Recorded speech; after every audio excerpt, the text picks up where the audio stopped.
Hello and welcome to Everyday Eternal number 118, your favorite, most deceptively named bi-weekly legacy podcast. If you want to support the running of the show directly, you can support us on patreon.com/everydayeternal. Guys, I'm so sorry. This is the second time in like only a couple episodes where I massively overslept, and here we are. I don't even know what to say. Tell us what you really think of the legacy format, Julian. Yeah, apparently it makes me like snooze off like crazy, right? I guess the 10 to 12 hour work days have something to do with it, but this maybe is, a little bit, yeah. This is the most unprofessional thing I've ever done in Legacy. Luckily, we're not a professional podcast. Yeah. I'm kidding. Well, we aren't really, right? Imagine if I told that to some of our clients, like, guys, by the way, we are not a professional hotel, so it's all fine. They're like, oh, okay. Well, obviously. Yeah. It's okay. So the last hour and a half, I've just been goldfishing a stupid Belcher deck that kills on turn 1 and 2. So I've been pleasantly accompanied by some nonsense. And Matt, how are you doing? So glad to have you back for this recording. How's Canada? It's good. It is February, and it is gray outside, like it always is, because that's how February is in Victoria. And I spent the last hour and a bit waiting for you by shopping on MKM and doing some courses online, so I did nothing. What did you get on MKM? Well, I discovered that there's this commander called Tuvasa the Sunlit, and I did not know this card existed, so now I'm building a commander deck with enchantments. I didn't know that either. That's cool. Yeah. So how come this card is not now in our show notes? Is it good? Well, because I literally just I didn't even put it in the thing. Here, I'll just link you into the show notes. I bought some cards today. I got some Kappa Cannoneers, the big turtle warrior. Oh, dude, that card is so good. I even forgot to put it in the show notes, but Don't worry, I got you. The thing is, like, I actually just had a dream about it. I literally, like, when I just woke up, I was like, I forgot to add the big bad turtle to our show notes. Hell yeah. We'll talk about it later. This card is bonkers. And yeah, I found some for pre-ordering for like £3 each. So yeah, that seems pretty good to me. I'm actually this is going to be interesting how this is going to turn out. But for those tuning in right now, today we're going to go over, well, a couple of developments that have happened in Legacy recently after the monkey hit the dust. There's some cards showing up that haven't really been played before, and people are like going really crazy with their Doomsday lists, right? Mm-hmm.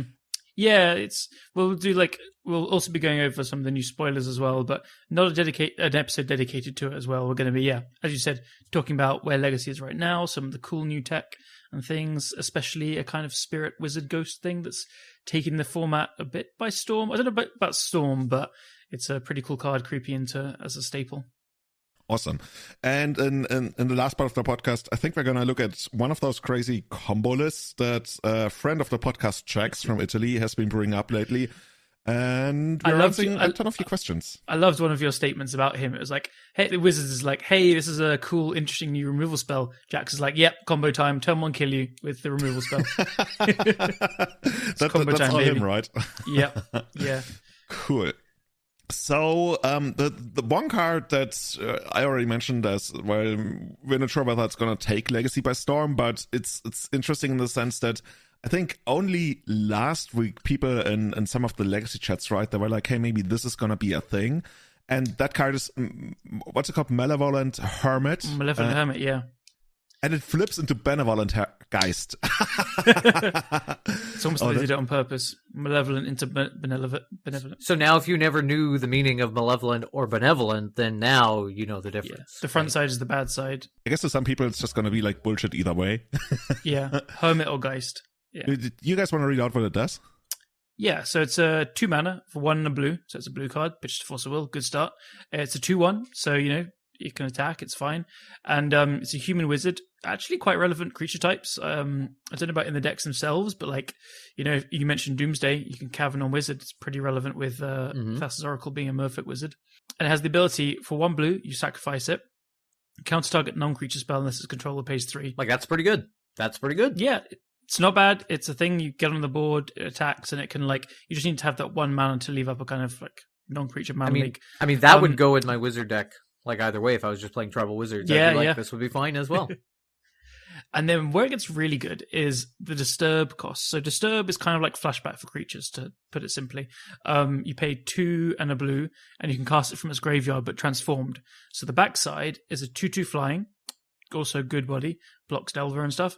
And then non-creature spells you control can't be countered. That is incredibly powerful in Legacy, like super powerful. So it's just at its best in combo decks, I think, to put it quite simply. Like, combo decks don't want their spells countered because they're going to kill you with them. So yeah, we're seeing it in Doomsday a lot now. We're seeing it in Sneak and Show. I saw it in Sneak and Show a bit before, and this has been actually quite a staple in the Bomberman decks, for especially Kannekan's Bomberman decks, for like a couple of months or since the set came out. We're seeing the Japanese players again being quite ahead of the curve, honestly. So I saw it popping up, but I just never really gave it the time of day. I didn't try it. I didn't think about it very much, and people are just waking up to it. So it wasn't on my radar to be like a format all-star. But why it's good is it's just very, very hard to trade into or play into. Like, you are paying 2 mana for the front side, then 3 mana for the back side, and then you paying 1 mana for the activation cost on the front side. But it's very hard to answer it with just a 1-for-1, because even if you point like a Source of Plowshares that would usually exile creatures, you can attempt to counter it, and then you still get the backside and stuff. So it's so often a 2-for-1 with very, very strong abilities tacked onto it, that it's just fills such a good role for these combo decks. And it's just, I'm also thinking, like, why? Like, just why? Why? Like, Matt, it's good we got you around, because I think a lot of people in Legacy, they recently just like, they even like stopped asking why. It's just like, oh yeah, we're getting all of these really powerful cards. It's just the way the world works. But well, it's like they knew that they could, but they didn't ask if they should.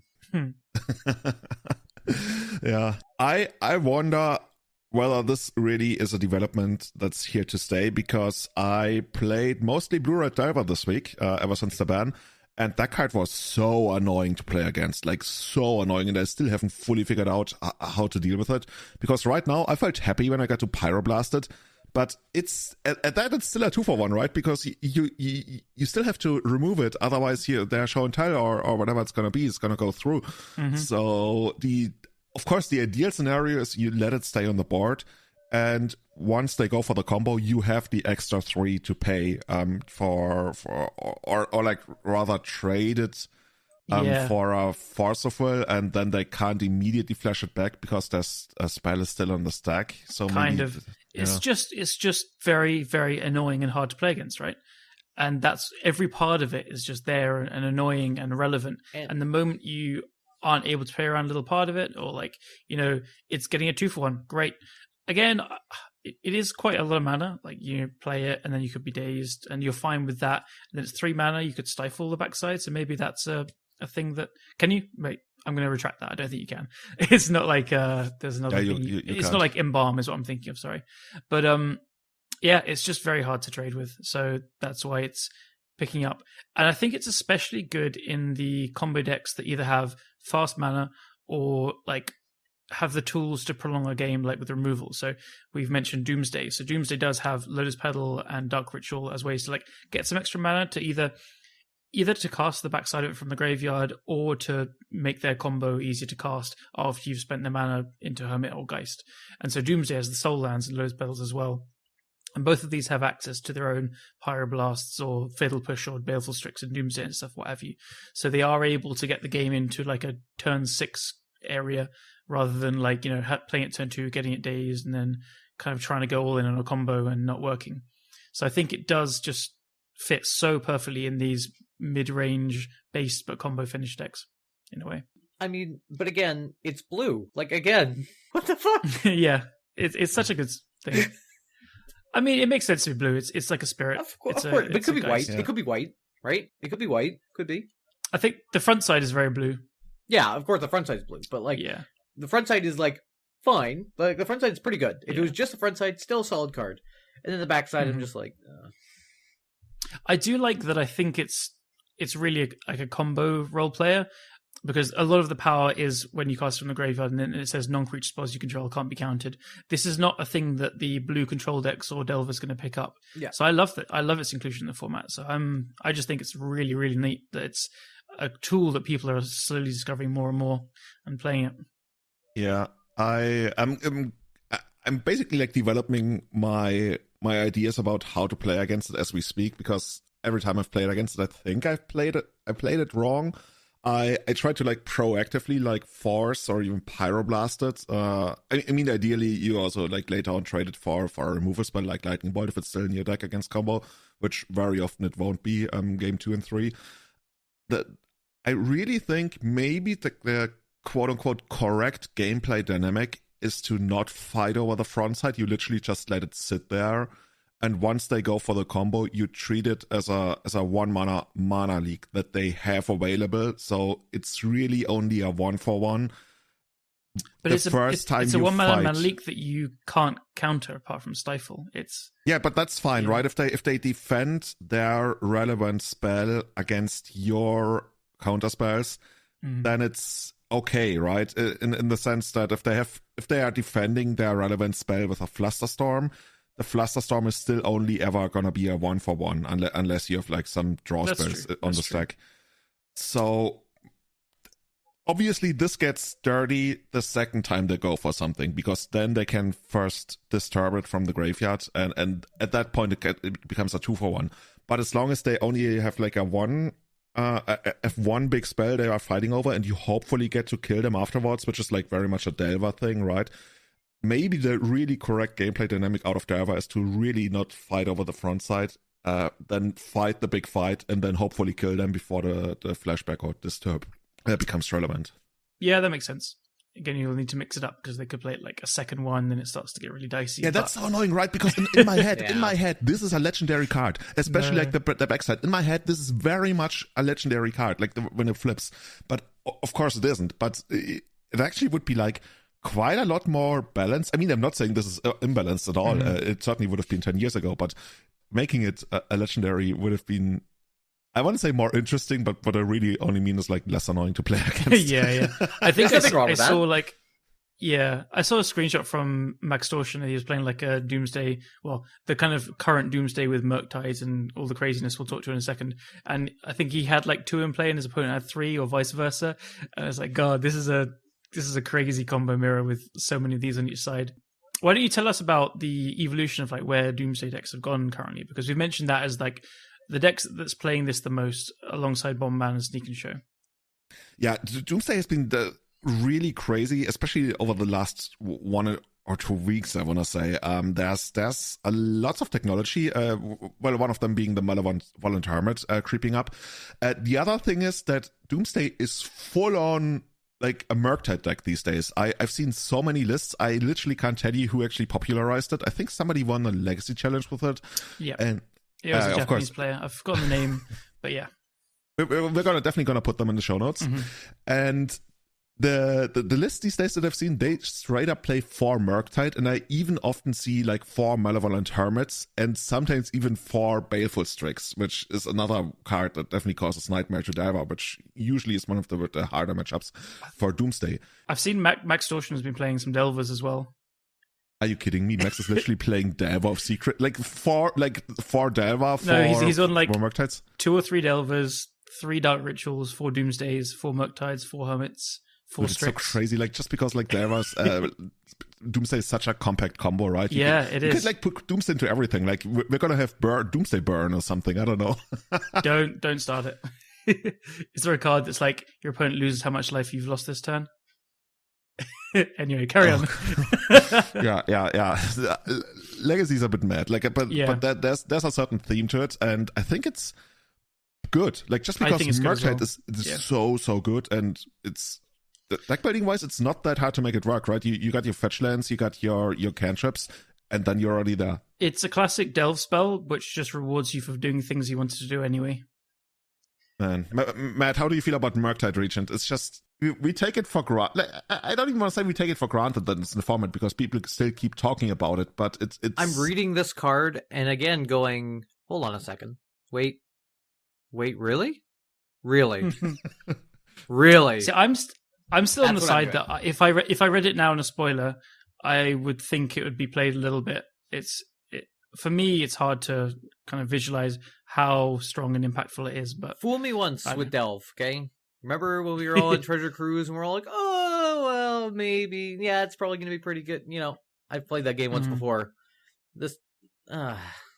That's just like a couple of things that whenever Wizards uses them, everybody's like on red alert, right? There's death, there's Phyrexian mana, there's anything without paying its mana cost. And that's also like why people were really scared. I think the most recent spoilers, we saw Phyrexian mana coming back, and thus far I haven't seen anything that's broken.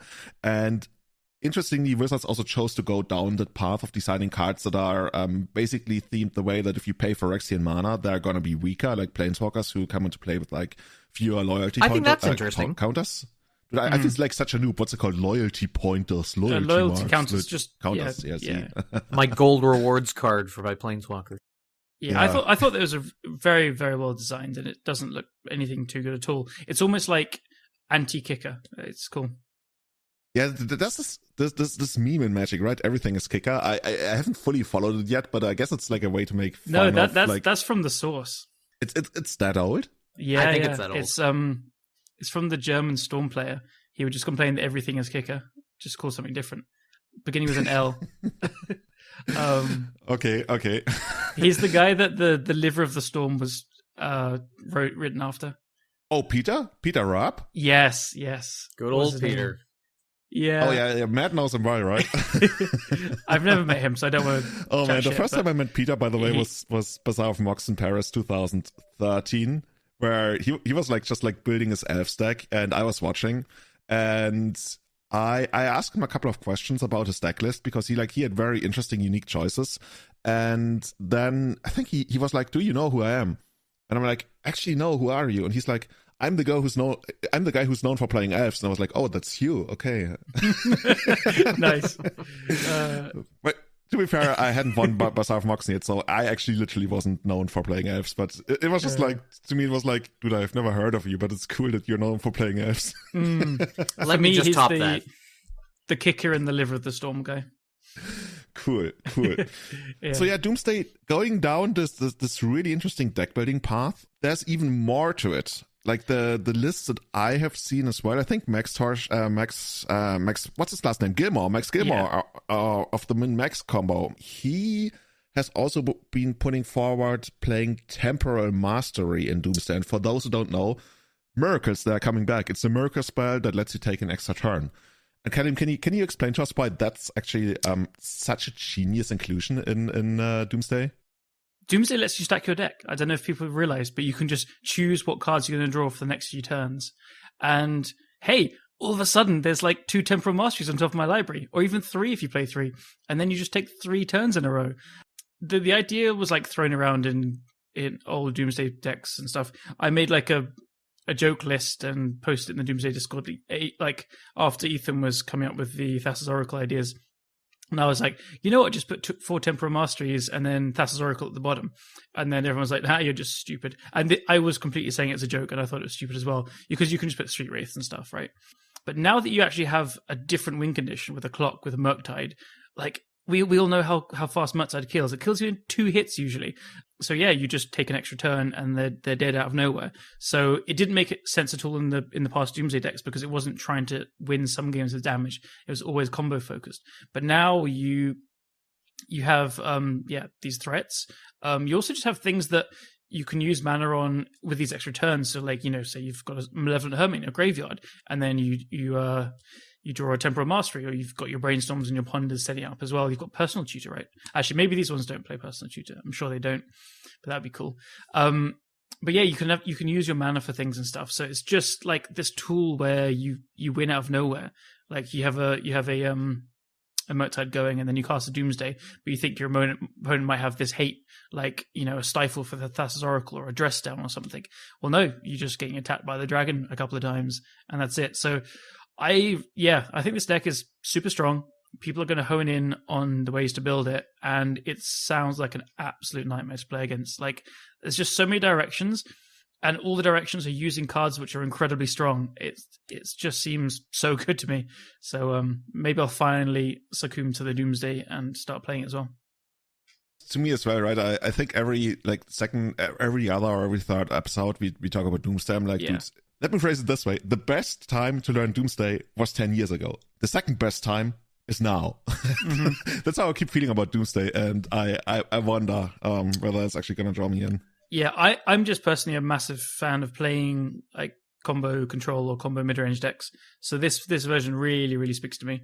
So definitely going to start jamming it. Like, I like pure combo a lot, definitely, and Doomsday looks sweet. I just didn't have... I've just been enjoying Painter so much to not like get super invested in another deck.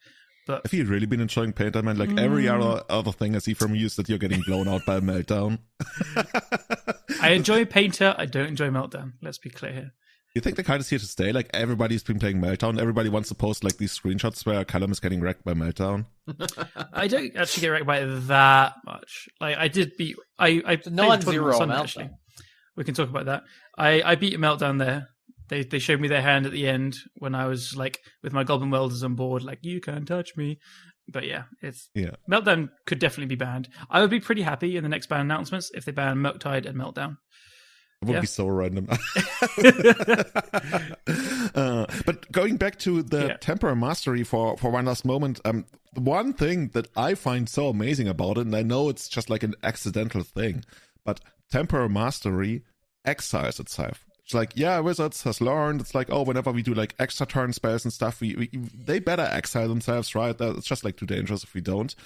And why is that relevant? That is relevant because one of the most common counterplanes against Doomsday is to use Endurance to make them reshuffle their graveyard. So the Oracle is either gonna miss or it's gonna take them like a couple more turns to set it up in a way where their library is small enough. But since Temporal Mastery actually exiles itself, and if you have enough Temporal Masteries and there's ways that you can literally set up a Doomsday stack where you're untouchable to Endurance in a very short order, right? You know what?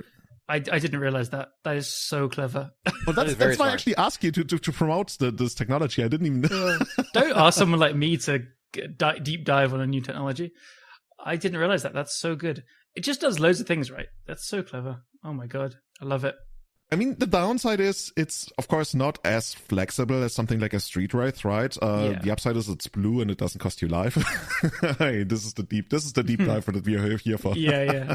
The only thing that interests me more about this deck is the fact that there's creatures in it that attack. So, like, I'm more like, this is something. But the rest of it, still garbage, not interested. So I've just pulled up Max's like latest list that I mentioned with the Delvers just to see the numbers. So it's like 17 lands. He has a main deck Cavern, so I think there's a lot of blue online, so it makes sense.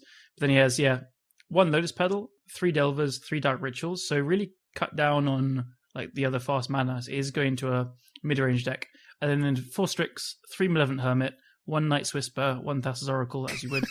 4 days, 1 Lily out of the Last Hope, which I've seen him like make a pile of Lily. -2. Mill a Malevolent Hermit, I don't know, and bring something back. Bring a Street Wraith back and then cycle into things. And then you've got 4 Doomsday, 4 Force of Will, 4 Murktide, and 2 Temporal Mastery. You know, sometimes 2 Temporal Mastery. You literally, sometimes you can't tell the difference between what I used to play at the kitchen table 20 years ago, just because like, oh, I have 2 Temporal Masteries, let them throw it. Oh, 1 Night's Whisper, card draw. Okay, let's do it. And it actually carefully constructed Legacy deck this in 2022, 23. I don't even remember. See, I'm very lucky that I actually had 4 from years ago, thanks to me and Marcus playing loads of Terrible Brews and stuff. And I went to sell a load of cards at this event. And then as the weekend was going on, I was seeing all these cool, like, you know, Murktide Doomsday lists. I was like, you know what? I'm just going to take these out of here. Let's keep them. Let's see how it's going. So I'm ready. Just for I don't have dragons. That's a bit of a problem. But yeah, I'm very interested to see how this weekend's challenges go, because actually this is the first weekend in a while where I'm busy. I'm not going to be able to play them. I think maybe one if I get around to it. But like, I actually really want to see if this deck does well in the challenges, because I think it's amazing, and I think it's already won 1 challenge, and I think we're going to see people pick it up, and we're going to see if it's real deal kind of thing. Yeah, and it's so annoying to play against, right? I tried to actually consciously put something into my sideboard against Doomsday, and you always end up with either like really weird cards, like that land that you can use to mill your opponent for 4, which we sometimes play in Fs. Yeah. But Doomsday is so hard to actually literally tackle. Like, there's combo decks where you're like, oh, okay, I'm gonna put this into my sideboard because this is good against that kind of combo deck. But Doomsday is more like, yeah, you can fight over the Doomsday, but the card that I've actually been thinking about a lot recently, and yeah, I mean, I'm just gonna say it is Aven Mind Sensor. You and that card. Oh my god! I thought you were going to say bringing out some old school. No, I thought you. I like it. I thought you were going to say the cycling stifle. That's a good card. Oh, yeah, but it's not even that good against the new one unless you, I guess. Yeah. If they go all in on the Oracle and they don't kill you with the Murktide first. I mean, dude, I hate Murktide in that deck. It's so good. Yeah, I mean, nothing's going to beat the combo and the fair side, right? Like, technically Pyroblast, but it's not going to happen. I can tell you one card that's good against it. Ghoulcaller's Bell. Oh god, dude! Oh. For those who haven't seen the screenshot, is that something you did at the event? Because I saw a screenshot of you. Your opponent had just cast turn 1 personal tutor for Doomsday, and you literally ran out Doomcaller's Spell and milled that top card. Yeah, and then I asked my opponent, they're lovely, a guy called Alex who plays at our local. I had to say, can I take a picture? Because this is really funny. I was playing Lantern, so Lantern has a lot of tools to beat it, and so he found another Doomsday and cast it, and I got to I then chose not to activate the Ghoulcaller's Bell because in case I wanted to do something that he wasn't expecting to go into the pile. He ends up then passing. I had Nurse's Saga going off the next turn, so I got to end of turn tap to mill us both, untap, get a Codex Shredder, and then tap both to mill him down to 0 cards. So hey, these little artifacts that mill stuff, they work. I'm just trying to think whether there's any counterplay for him. I guess he could have put an Emrakul in his stack, and if you mill the Emrakul, then everything goes back. Yeah, he once the artifacts, if I get enough of them in play, I don't think he can ever win with Oracle anyway. It has to be with. He wasn't playing the Murktide version, but Doomsday in general, I think if you have 3 of those things in, you'd have to have Oracle as the top card and me not realize that, and then draw it. Play it with 2 cards left, and then you go from there. Yeah, I guess that's one upside for the Street Wraith version. If he has a couple of Street Wraith, he can force the card into his hand if he's got enough of them. But it's some very weird interactions where it's pure mind games where you put it and stuff. If you have 2, it's better. Again, if you have one in your hand when you cast the Doomsday, it's probably quite easy. But I don't know. It was a fun little interaction I had to share. As a side note, you want to hear about my favorite mind game that I've ever seen played out live at a paper tournament? Yes, please. Go for it. I was at a Bazaar of Moxen, and the guy was playing Painter versus Sneak and Show. And the Painter guy had a known duplicant in his hand. And for those who don't know, it's to not overcomplicate things, it's basically an Oblivion Ring for creatures. It comes into play, it removes a creature, and then it becomes as big as the creature. So he had a known duplicant in his hand. So what does the Sneak and Show player do? The Sneak and Show player plays Sneak and Show. And since the information whether or not your opponent actually puts something in for Show and Tell is not known until Show and Tell resolves, what they actually did was they sit down and they write on a piece of paper what they're gonna put in, and the option to not put in anything could also be written on it. So they at the same time reveal their piece of paper, and for both of them it says nothing. So that's amazing. This is amazing. The first Show and Tell resolves, they literally put in nothing. Amazing. The next turn, the next Show and Tell gets put in the stack. They both write on it, reveal nothing. I was waiting for you to be and the dumb Painter player. It's funny. The duplicate, of course. It's funny because I actually, when you told me that story when that happened, I started doing that when I was playing. I was playing Sneak and Show for a little bit, and I remember doing that. People were like, "Why are you writing anything down? Just call it." And I'm like, "There is a reason." Yeah. This is I literally don't remember how the game ended, but this is just something to be aware of, because this is an interaction, especially when a card is known, right? That can actually happen. Mm-hmm. It's very cool. I think when playing Omni, I've done it a few times where I've played. I've got a really great game where I played an Omni as bait against a control deck. I was like, you know what, I just need to get this, get some counters out of their hand, and they just didn't force it and put in a creature, and I died to that creature. So be careful. What creature was it? I can't remember. It was probably a Snapcaster, and it gave them a brainstorm or something. God. I can't really remember. It was maybe bigger, but I definitely felt I could have waited a little bit there. Yeah. Cool. So yeah, I think Callum, you said you won't be able to play this weekend, right? I think so. I feel I think I might be able to play on Sunday. We'll see. Okay, cool. Yeah, I'd like to. I'm totally lost what to play, but I might just default to Blue-Red Diver just because the deck, like, it just got hit by a ban for one of his best cards, but it's still one of the best decks in the format. I think Bob Wang actually ran the numbers, and I think the decks that had the best win percentage recently were Death in Texas, Blue-Red Diver, and Green-White Depth. Yeah, Depths was the top. I think we just keep seeing it, and we keep saying it. Like, Green-White Depths is super strong, underplayed, and just seems good against all the top decks. It's kind of funny, right? That's 2 of the 3 best decks in the format right now are non-blue. Yeah. Yeah. I like it. Painter, like red painter, red-green painter, and white painter. Yeah. Yeah. It's just like, Matt, I know that you are very much a black player, and black really hasn't like a spot in the format right now. Like, what is the best non-combo deck that heavily utilizes black cards right now? There's like, I would say the 4-color with the Bloom Command mid-range control deck. Is that really it? Because if that's your flag bearer, then I don't know. Yeah. There's reanimate. Like, it is a combo color, right?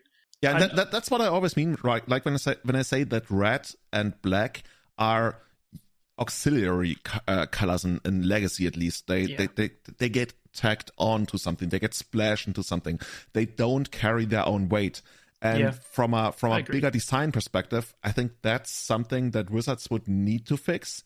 And maybe they are actually addressing it in like more standard-ish, more recent formats right now that I'm not aware of in a way. But it does seem very hard to fix. It's like a long-standing internal thing. And I don't know, I'm one of these people that thinks you don't need to have everything balanced if it's a healthy, fun thing to play. Like, for me, a great example is Andrea Mengucci's Cube. He has way more blue cards than anything else because everyone like, and he's just like, yeah, whatever. Like, it's fun to play. It's fine. That's true. Yeah. Like the thing when we talk about balanced Legacy the most, I'm also like, I don't really need every color represented equally. I just want every kind of gameplay style represented rather equally. So that's more important. Absolutely agree. Yeah, absolutely. Yeah. Cool. I guess Ninjas is the most the deck that's fair and uses black the most.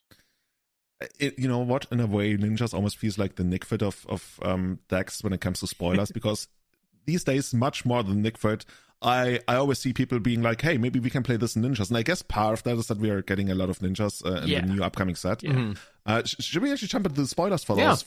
I just love the name Kamigawa Neon Dynasty. It's like, it's the way they name their mangas and animes, right, in Japan. Well, I guess it's better than like Kamigawa Returns again. Like, everything returns. Yeah. So, I just wish they had like thrown a random number and they're like Kamigawa Neon Dynasty 9000. I keep reading Neon Destiny as well. So. Well, there we go. Cool. So yeah, we got a couple of cards we want to talk about. Some of them probably like not to spend too much time on, but there's some that are somewhat relevant. And we usually our full on spoiler episodes have produced the least impressive numbers, so we got the impression that people are not like super keen on that, so we're just like doing this as one segment today. Yeah, we've got like 12, 13 cards. Yeah, and we won't spend much time, but if you want, I added 2 at the end that I want to play in Painter. Sorry, I'll be quick on them. Yeah, there's a couple, I guess, that we can be really quick on. The first one that I want to be really quick on is Invoke the Ancients. It's a sorcery, 4 green and a colorless, and it creates 2 4/5 green spirit creature tokens, and for each of them you get to choose which ability you want to put on. You can put on Vigilance, you can put on Reach, or you can put on Trample. I just put this in here because holy fuck power creep. Like, we're paying 5 mana for 8 power and we get to put on like Vigilance, Reach, or Trample. That's pretty good. It's pretty good. It's a good standard card. I don't think this will ever see Legacy play. No, it's definitely not going to see Legacy play, but I think it might actually see Legacy play. It would have seen Legacy play if it was easy on the colors. Because creating 2 creatures, out of 5. And they're like, the size is like super relevant. Oh man. Back in my day. Yeah, this is a very back in my day moment. Okay. Okay. I mean, it doesn't even beat a Spirit Monger, so I don't know what you're talking about. I mean, this is a damn good card. Yeah. I like it. I like it. It's just like so insane to me that this is definitely not going to be a thing in Legacy, despite being this good for 5 mana. To your credit, I saw Matt Vuk post that he thinks this has a bit of potential, and then the conversation went to 4 green is too much, but he was saying this is also just a very strong rate. So yeah, I don't see it in Legacy ever. Like I mean, a lot of decks just don't care about using 2 removal spells if you're spending 5 mana on something. That's like tempo is still a premium in the format, so yeah. I mean, in the end, it's still worse than just like trying to get your Uro online, but it's also like so much easier to just like cast this. Like basically, the place that my mind popped to was like one of those 4-color control decks, and they usually have like one slot for something weird. Like I've seen Entreat the Angels in the past. People played like Shark Typhoon and stuff. This is just like your slot where you try to put something ideally that doesn't get pyroblasted and still presents problems to the opponent. But that slot is almost entirely for D&T basically, or the fair kind of like Mother of Runes or like Maverick kind of base decks where you need to go over the top of something that grinds incredibly well on the board. So Shark Typhoon, they hard cast and then go over it, or Entreat, again, you just like cast it for a lot. So this one wouldn't do it really. Yeah, this one obviously you just Burning Wish for this in Agrolome, and then you grab it and then you cast it. That's yeah, there we go. All right, we found the shell for it. Okay, should we move on to the next one? Cool. This card is actually incredible. So Lion Sash, it's a white artifact creature enchantment cat, costs 2 mana, 1 and a white, and it's a 1/1. And it has an activated ability for 1 white, exile target card from a graveyard. If it's a permanent card, put a 1/1 counter on Lion Sash. And then equipped creature gets +1/+1 for each 1/1 counter on Lion Sash. And you can pay 2 mana to reconfigure it, which is essentially an equip cost. So the way these like equipment creatures work is they're a creature in play, and so when you activate the ability and grow it, it grows as well. And then you pay 2 mana to equip it to a creature, and then that creature is going to get the +1/+1 for all the counters on it. This card is just like the most auto windmill slam staple for the rest of time in D&T ever. Yep. That's what I thought. I saw this and I was like, this is good. Yeah. This is so good. So it's exile any card from a graveyard. So you can exile anything. Like, you know, it just gains the benefits if it was a permanent. So you exile a fetch land, then you're getting a +1/+1 counter on it. But you can still, you know, interact with any kind of spell-based combo as well. It's just like, it's slow. It's not going to be like good against the Reanimator and stuff. But you can search for it with Stoneforge Mystic. You can search for it with Recruiter of the Guard. You can vial it in. It's just a thing that grows on its own. It's just a pretty good card on its own. You always have these random like Recruiter of the Guards and Flicker Wisps and whatever lying around, so good thing to equip to. It's just so good in D&T. I think it could be played in like other fair Stoneforge Mystic decks. I still think it's worth a slot in a Stoneforge Mystic deck because it's still like a searchable Skoos essentially, right? So like I still think this is good. Like, does it replace Jite or Batterskull or whatever people are? I don't know. I don't know if it does, but like as the go ahead. Sorry. I think Batterskull is past its prime now. Honestly, sure. Okay, it's sad. Yeah, so everyone just plays Cauldron Complete, and I think they can play this in Jite if they want 3, or Jite could go as well. Yeah. The thing is, like Chitta, I don't even remember Chitta doing all that much recently in Legacy, like over the last year or even 2. Thing is, there's just not been many non-D&T Stoneforge decks. They pop up every now and then. Cauldron Complete is good. There have been some versions of the Ragavan as well, but I think this what really breaks this actually. So I'm talking myself into agreeing with Matt that like I think this can help blue Stoneforge decks. This is just like a good card to search for. You don't need bodies on board, so you just play your Stoneforge Mystic and you've got your 2-for-1. This is a card you're happy to have in your hand if the Stoneforge Mystic dies or if it stays alive. It's anything. It's just fine to have. So yeah, I like it a lot. I don't know if we'll see it anywhere else. Like, do you think you'd play this in any other shells or any non-Stoneforge Mystic decks? Like the activation cost of a white, that already like makes it a little bit harder to splash in other decks. Like I was immediately thinking, hey, maybe we can do it in elves, but I mean, yeah, the white activation cost kind of kills it, and we already have like scavenging use for that kind of effect. Yeah, but true. I'm super impressed by the line. I wonder whether we are gonna get like a cute nickname for it, like Scavenging Lion. Yeah, I'm sure the D&T gang have got something good. Yeah. Nothing coming to mind now. We'll get to that too. It's just so funny to me to sit here, right? And we've slowly been introduced to a lot of weird creature types. Like later on, we're going to talk about like an equipment jellyfish. And this is an equipment cat. Man. I would never have imagined it, but I wonder what the future holds for us. Well, equipment jellyfish apparently. Yeah. But before we get to that, there's another card that people were somewhat excited for, and that is Reality Heist. And that card is an instant, 5 colorless and 2 blue, but it basically has affinity for artifacts. So you'll be able to cast it for cheaper. And what it does, it's kind of like the dig through time effect. Look at the top 7 cards of your library. You may reveal 2 artifacts from them and put them into your hand. And the rest goes in the bottom of your library. I just love the flavor of it, right? It's like there's a guy in the artwork and he's like super, super dedicated. He's like, oh yeah, I'm gonna go on this heist. And then in brackets, on myself. I'm gonna steal from my own library. They will never find out about it. No, I'm stealing real life. Yeah. This card has been talked about, like a lot of the cards that we're going to talk about today, as a possible inclusion for 8 cast. Do you see it making the cut there? Because obviously the effect is very powerful, but you're also going to be probably spending at least like an entire turn on casting this, right? Yeah, I'm not super into it.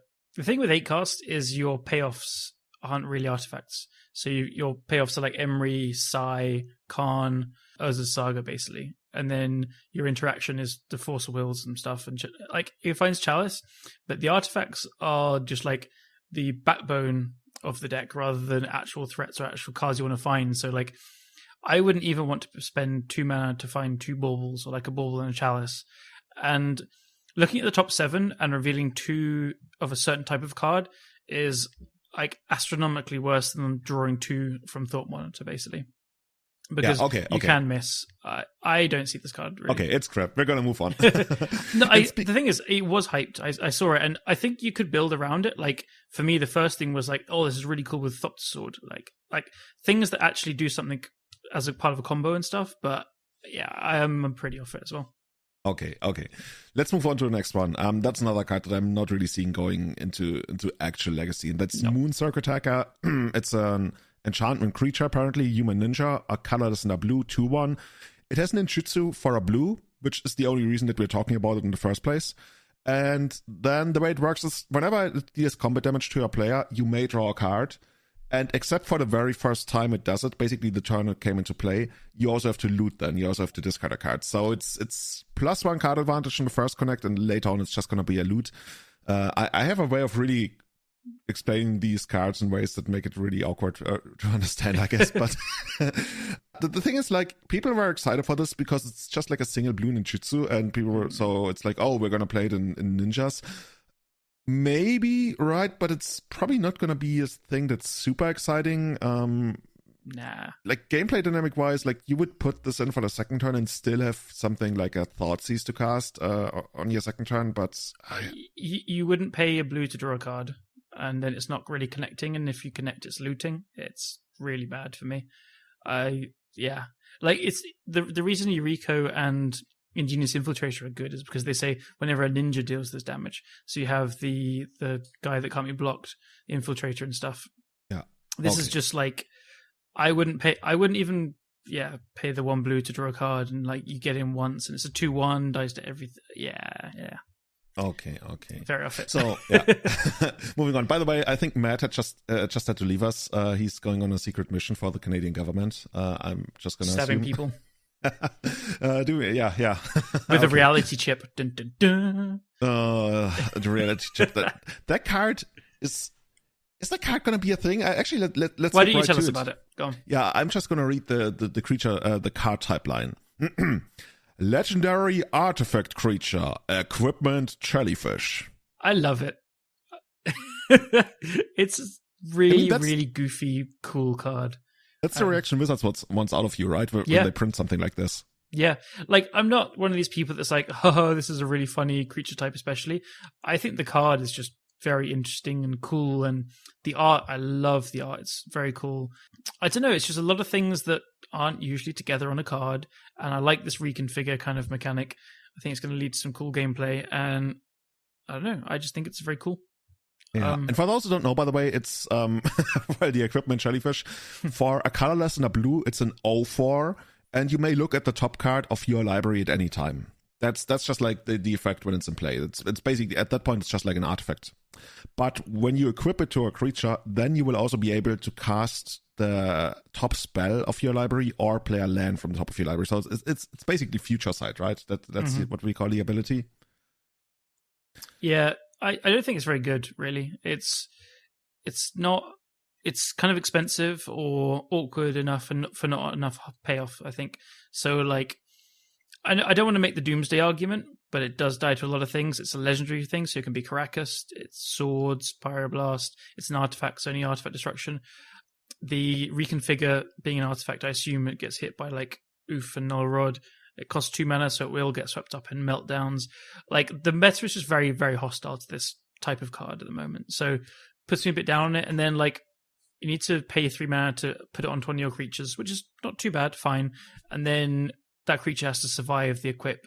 And then, I know... It has to survive the procedure. Yeah, it has to survive the surgery. And if you survive the surgery, then you get to, like, cast some spells and play some lands. If it was, like, a 2-3, like, had a little bit of power, maybe, to have a little bit of board presence. Not that jellyfishes are very deadly, I guess, but I don't know. I think it's, really neat, really cool. I think we will see people mess around with it. And it does have some combo implications, like, I don't know, you could put loads of the 0 mana artifacts and stuff. Maybe people mess with it in the 8-cost deck because they don't have very many lands, and a lot of the baubles, Lotus Petals, Mox Opal, stuff like that. It could be cool. I could be underestimating it, but right now I don't quite see it, like, as I said, being strong enough with what it does to be worth it. Is it just going to be one of those cards that we put into the list to discuss, only to basically say it's cool, but it's not going to see play? Yeah. Okay, we got another one of those, by the way. All right. Yeah, we got Containment Construct. Yeah, 2 colorless, 2/1 artifact creature construct. Whenever you discard a card, you may exile the card from your graveyard. If you do, you may play this card.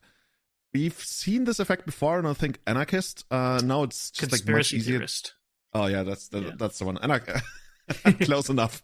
Hey man, you played it in a deck deck donation. It was called the Round Earth Society. Oh my god, that was amazing. Yeah, that was one of. By the way, I just got another deck, donation deck list that I'm going to run. That's also from the same guy. Crazy. Yeah. So the reason that we're talking about this is because when it came out, everybody quote unquote immediately started brewing with what's the fixed blue survival again? Artificer's Intuition. Yeah. And that one lets you discard artifacts to search for artifacts. And obviously, the immediate thing that you would be doing is Lions of Diamond, right? You discard your Lions of Diamonds. You get to replay them from the graveyard with containment constructs. Provide a ton of mana, and then what do we actually do in the end? So, Ethan Formichella, who's Monkeys Can't Cry, came up with the idea of, with this in play, and then Artificer's Intuition in play, and then 2 blue mana, just based on timing things, you can go and make infinite mana and then kill with like a Walking Blister. So the way it works is you have an artifact in your hand, you pay 1 on the blue to discard it. You go and get an LED. You then discard the LED, search for another one, and then you cast the first one. I'm going to get lost here. Basically, you cycle through 4 LEDs, and then you search for an Elixir of Immortality. And then you discard the Elixir of Immortality to go and get another random artifact. It doesn't matter what at the end. And then you cast it again from exile. And then you shuffle the 4 LEDs back into your library. And then you use the random artifact that you've got at the end to then search for another LED and start the chain again. So I'm already getting dizzy, man. You net. I haven't worked it out yet. I think it's like 5 or 6 mana each time you do this. You net the mana. And then eventually you'll end up in the same position with like a random artifact, and you go and get a Walking Blister, and you cast it for infinite mana. So first of all, it was like, okay, this card is also just very good with LED. Like, so it turns LED into Black Lotus with the downside that you discard your hand, but you can use the mana to cast things that were in your hand essentially. And then with this combo thrown in, it's kind of gets interesting. So there was a lot of hype around it. I'm going to straight up say I think it's pretty bad, honestly. The Intuition, I was looking into more ways to use it as like a fair card to set up a combo and stuff. It's just really tough to like find enough things to make work. So the conditions on it is the thing has to be 1 mana or less to be able to search for it. So I don't know. And then like putting 4 LEDs in your deck is, LEDs are broken cards. You can try and build more around it. But then you're trying to build around Intuition as well and have these low mana cost things. And I was thinking like maybe Lantern is a shell for it. That's why I was playing it the other night, and that story of the bell came from. and Intuition really sucked in that deck. It was so bad. So the thing is, it's just fragile as well. So the combo is weak to removal on this 2/1 construct. It's weak to like a Collector Roof.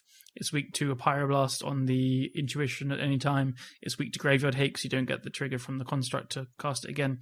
It's basically weak to all hate. So you need to be like a Silence or a Teferi kind of base deck to get the combo to go off.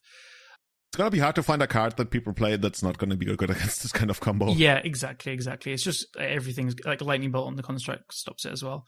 And then is a 6 mana investment over multiple cards, granted, like you can play one of them first and stuff, but then it's just like more places to interact and things. So yeah, I'm off that idea. I don't think that's going to be very good. But people will try this with LED in like potentially Bomberman decks. Like you could just turn one, play this off an Ancient Tomb, and then use LEDs to cast Khans or Salvages or whatever, and then go off from there. Could be cool. I see it more potential there. It's also something cool with Riddlesmith, which is like a 2-mana 2/1. Whenever you cast an artifact spell, you draw a card, then discard a card. There definitely could be other shells. It's a powerful effect, but we had this effect already with Conspiracy Theorist. It does exactly the same thing, except for Construct is not limited to once per like time you discard. So with Conspiracy Theorist, if you discard your whole hand to LED, you would only get to cast one of those cards.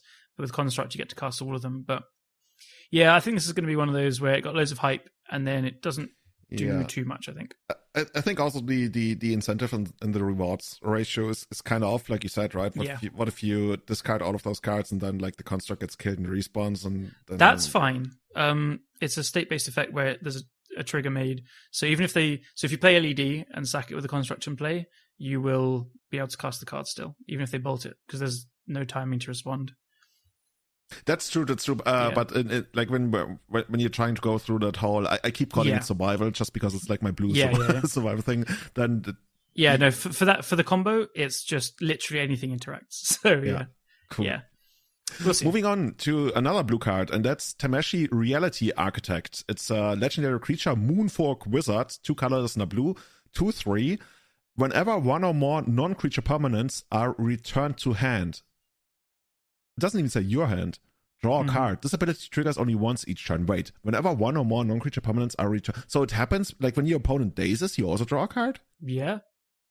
Oh, I wasn't aware of that. That's you know cool. What? That's actually going to be something that people are going to be missing a lot. And I say a lot. I don't think this card is actually going to make the cut. When you play against Jeff Lynne and he like places Baron and bounces his own Strix, you're like, I get value too. Yeah. Dude, this is actually really going to be missed a lot because this is such a unique wording. I think, I didn't think about Daze. I thought that there's not that many things that actually do it with, but Daze is pretty legit. Yeah, and the reason we're actually talking about this is the second. I guess the first ability is somewhat relevant as well. Maybe Miloko is gonna come back into Legacy. It's like we're gonna have all the random value, but we're just like not gonna have a board to actually use it on. The second ability is an activated ability, X and a white. Return a land you control to its owner's hand. Return target artifact or enchantment card with mana value X or less from your graveyard to the battlefield. Activate only as a sorcery. So the cool thing about this is this lets you bring back Urza's Saga, right? Mm-hmm. And Landside Diamond. Well, I'm getting ahead of it. About that. Yeah, no, go for it. I don't think this is just good enough. Just because it's once again, right? The cost to rewards ratio is somewhat off. Like 3 mana is quite the investment. It's also legendary. It doesn't survive bolt, yada yada. Yeah. But the idea that you put yourself in a position where you constantly spam Urza's Sagas at your opponent is just like so appealing to me. Like I want to see people suffer who just like try to sit back and answer everything you get, and eventually they win with, I don't even know, like Stroke of Genius on you or something like all these quote unquote elegant control decks. I want them to suffer. But yeah, I mean, if there's one thing they're good at, it's answering the creature, I guess. I absolutely adore this card as well. I don't know, it's just all cool stuff going on around with it. So just the whole second ability, everything involved there is just like, God, there's so many things you could do. Like, just for example, so it costs 1 white to return an LED or a Lotus Bloom. And then, so essentially for every land you have in play to return, you net 2 white mana. It's kind of cool. So I've been looking at ways to like get extra land drops. Sadly, Fastbond is banned, maybe for good reason. Patron of the Moon lets you get lands in play, I think. I don't know. But There is some cooler combo application, but I think you're right. It'll have the same problems as the construct, where the 3 mana is like tough to have a combo card, which you then need to survive through a combo as well. 2/3 is not like a fantastic body. It's a legend, Caracas and stuff. So yeah, I think this could be used in some ways, just with Urza Saga, as you say, as like a value card and stuff. But what a cool card! It's definitely a super cool card. I guess Yeah. the upside is you also get to protect it with Caracas. That's true. But yeah, I'm having a hard time. Like I was almost like thinking maybe this could be like one of those. It's not even a mirror breaker, but in all of these 4-color control thingies where you're like, oh, watch this. No, I'm gonna bounce my what's it called, Mystic Sanctuary or something. Even though the card barely sees play anymore. It has like value written all over it, and somehow it's just not good enough. And part of it is because Uro exists. I want to say almost potentially, yeah. We do keep getting a lot of like cool and good blue legends. Like I do wonder if there's gonna be a Mox Amber deck at some point with this kind of thing.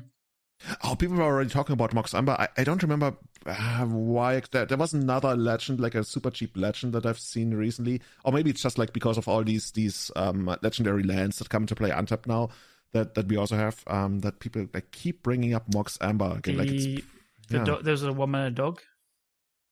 Is that legendary? Yeah. I mean, are we talking about Isamaru? No, there's a 1-mana 1/1 dog, and whenever another legendary permanent comes into play under your control, it gets a 1/1 counter. Oh, that one, yeah. Oh, yeah, it's really cute, right? It sits on a throne and everything. Oh, it's man. very cute. Although you can't have that in Isamaru as your like partner commanders. I think people are upset about that. Cool. So moving on, the next card is probably the one that has generated the most hype out of anything thus far. You know, I was going to ask you which one that's going to be, but even if you wouldn't be seeing it here, right, you already knew which one's going to be. Yeah. I don't think it's as good as everyone's hyped it up to be. Okay. So basically, everyone's like, my kind of gripe with these cards, this cycle is, I wish there was a little bit more of a cost for them. It's a legendary land, that is a cost, and it just taps 1 kind of mana, so it's non-basic. These are real costs, but I wish they like, pinged you for 1 life when they tapped and stuff, because the channel abilities are very strong. So I'm sounding like I'm saying the card is too strong, whatever. It is really, really strong. It will see play, but I'm seeing so many people saying like, oh my god, this with Ren and 6 in Modern, or like you can loan this back and stuff and I'm going to lose all my lands. Like, no. So what it does is legendary land, it taps for green, and it has channel, which is 1 green, discard it from your hand, destroy target artifact, enchantment, or non-basic lands an opponent controls. That player may search the library for a land with a basic land type, puts it onto the battlefield, then shuffle. This ability costs 1 less to activate for each legendary creature you control. So in like the lands-based decks, it'll cost 2 mana. If you have an Uro in play or something, it'll cost 1. But the important part is that player may search the library for a land card with a basic land type. So that can be plains or island or swamp. So they can get dual lands off this. It's not limited to just basics. So it's similar to Assassin's Trophy in that it was also very hyped. And the card ended up being overhyped, and then everyone dunked on it, and then it ended up being much better than the dunking it got. So I think this will be similar. It'll be overhyped, it'll go down, and then it'll be a good card. It'll be certainly played in the format. But I don't know, I think people are really underestimating how bad using mana, paying a spell essentially, and then giving your opponent a land out of the deal is. Now, the plus side, a lot of decks that play lands and have interaction spells with land cards want to destroy artifacts, enchantments, or non-basic lands. So the best example is like Depths. Depths can Sylvan Scrying for this, and then they can kill an artifact or enchantment, which they care about some, or like a Caracas an opponent has, or a Wasteland or whatever. The other thing is that like separates this from the kind of Assassin's Trophy comparison is it is a land. That's an amazing upside to be able to just play it if you need mana. So for me, this is going to be like a 2 of in lands, probably maybe a 3rd in the sideboard. Depths will definitely play like 1 main, 1 sideboard. And I think the 4-color Uro piles that play Loams will probably play like 1 main, 1 sideboard. I don't know. And then look, you will see it used as a naturalize in sideboards of combo decks because it's a removal spell that can't be countered, which is a really powerful thing. But after that, I don't see it like mana locking people and stuff the way that people have seen like, oh my god, it's destroying my land and I can't counter it and things. I don't know. I definitely agree with you there, right? It looks amazing just because of the upsides that you mentioned. It comes into play untapped. It won't be able to be countered. I also don't think that this is just going to be like this random thing you have in your deck that you get to use to, nuke some stuff, just because the downside is very real. Yeah. I think this would even be problematic if it just searched for a basic land, but the fact that you get to get tutors of this really makes it more like a surgical precision tool that you have in your arsenal, like you mentioned, right? Like it's a 1-off or 2-off. That you get to tutor up and then maybe hit that ensnaring bridge that the opponent has been hiding behind, just so your Merit Large or something can get there. Like you take out something that you really want to take out, and that's why it's in your arsenal. And if it's in your opening hand, it's not the end of the world. And I guess there's also some minor extra value if you really need to like take out 2 things. You can life from the Lomit back, but it's not like, oh, I play green, I'm gonna definitely include this as a 1-off. Like this is a conscious extra tool in your backpack that you are gonna have if you want that kind of effect in the first place, because it's still like a non-basic land, right? So that's so you can't it is non-basic, so you can't like run if a Delver deck is playing 2 islands, which we've been seeing recently. You're not going to use this from a loam deck to cut off all their lands. They're going to have those, and you will have found them for them if you're going after their jewels and stuff. Now it's still powerful to go after all their jewels if you think you can grind through every single one, but that's quite a grind and is returning it and like channeling it a lot of times. The other thing is like including a land like this in your mana base. I think this has to be treated as a spell essentially, because you're not going to include this if you're having like a classic fetch dual mana base. You'll realize that you often want like 10 fetches roughly, and then you want these 6 jewels, then it's how many basics, and like mana slots become really, really, really important. And I don't know if you ever watch like people like Anurag streaming the 4-color deck, like that Mystic Sanctuary, even if it comes to play untapped, like just being a land that only produces 1 mana is such a cost. So yeah, we'll see it in the spell slots, and it is a good spell. It's just important to think of it like that. The thing is, like, Mystic Sanctuary especially is the card, like, for every time I see it being good, I see it 5 times, like, being really bad. I've never been super excited for it. At least this just comes as a play untapped. But, like, also imagine playing 2 of these and having 2 in your opener. Yeah. Okay, so there's a whole cycle of these cards. The black, the red, and the green one. The black, the red, and which color am I missing? The blue. Yeah, all of those are not very exciting. I think the blue one's decent. Okay, what does the blue one do? Does it like the blue bounce one something? Bounces a permanent. It costs like 4, but then it's again discounted. So I think it'll I'm just going to say quickly, it'll be like a 1 of an 8 cast probably, because you do play Psy, Emery, all this stuff, and just having a random bounce is good. Okay. We'll see one there for the same way you're about to tell us the white one will probably be played in D&T as a 1 of. Yeah, I was thinking the white one is definitely is pushing it, but I could very well see it being a thing in D&T. And so the white one is channel 2 colorless and a white, and it deals 4 damage to target attacking or blocking creature. So as an effect, especially like dealing 4, that's like good. Really quite good. Yeah. I could definitely see it being a thing. Like D&T never really like was scared of running some extra non-basic lands. Like sometimes we saw like even Mishra's Factory as a 1-off in these Inner Voidson lists. This is annoying. It can't be countered, so it's like a guaranteed removal spell for something like a Delver or like a Dragon Rage Channel. Like unfortunately not able to hit Murktide region most of the time. But yeah, these effects are so unique in that they can't be countered. And I think from when you sit down at a table and you try to run all the possible permutations of how this in the next turn is potentially gonna go, the idea that your opponent might be able to have something that you almost can't interact with is something that people have to get used to first, I think. Yeah, I agree. It's actually a very strong effect, isn't it? If D&T needs this, I could sometimes see 2, but I think 1 is fine. Yeah, I guess that now that we play 80 cards, like this is like people don't even mention like Yori in D&T. Like the default assumption is that they're playing Yori, right? Yeah. These days, like you literally have to actually label it like 60 card D&T if you want to be specific about not having Yorion. Yeah. I was talking to a friend who hasn't played a ton of Legacy over the weekend, and then he was saying like, "Oh, what should I play for Legacy and stuff?" And I said, "Oh, well, D&T is very good. I knew he had some of the cards. You can get into it." And he said, "Oh yeah, which one?" I said, "Well, the Yorion one is the best one." And he just like rolled his eyes. I can't believe people play Yorion. He's like, "Oh, buddy, you've been out of it for a while."